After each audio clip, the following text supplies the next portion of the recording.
He was a sexual predator who used the Clean Slate Act to pass police vetting checks and get teaching certificates. This is despite having historic indecency convictions. Timothy Fisher is his name, an English teacher, then went on to abuse young girls at an after-school tutoring company. He's now in jail. Our Herald newsroom reported that the Teaching Council certified him in 2015, obviously a big mistake. But how on earth does that happen?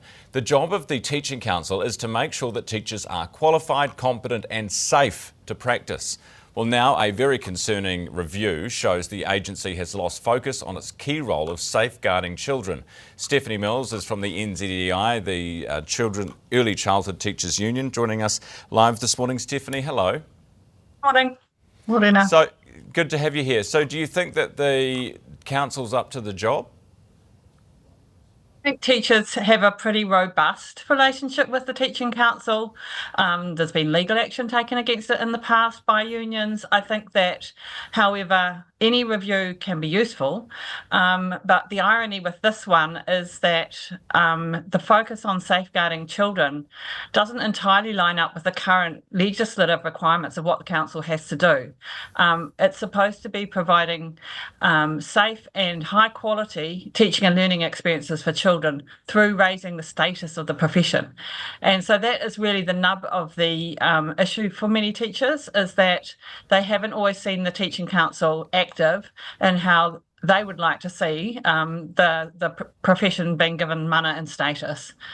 What does that mean?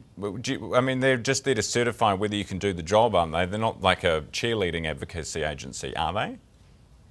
I think the purpose, as I've stated in law, is in fact to raise the status of the profession. Now, when we've got a situation when we've got ongoing teacher shortages, and as the council itself has noted, potentially up to 30% of teachers now coming from being overseas trained, we have a bit of a crisis in the status of the profession.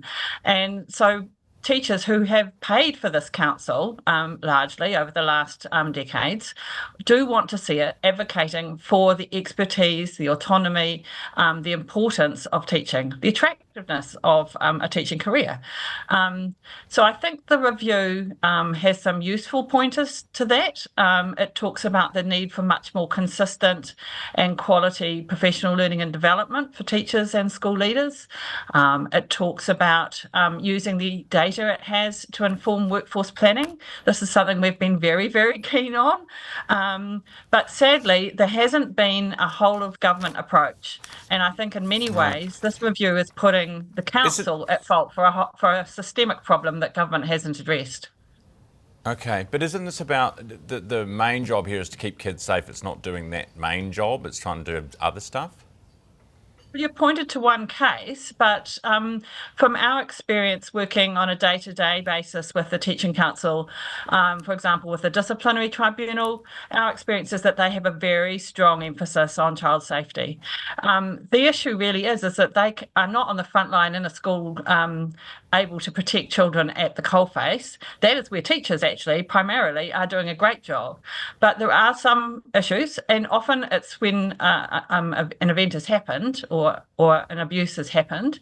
And so the Teaching Council is dealing with the end result. It's not really on the front line trying to do preventative work, and it doesn't have the functions or the resources to do that.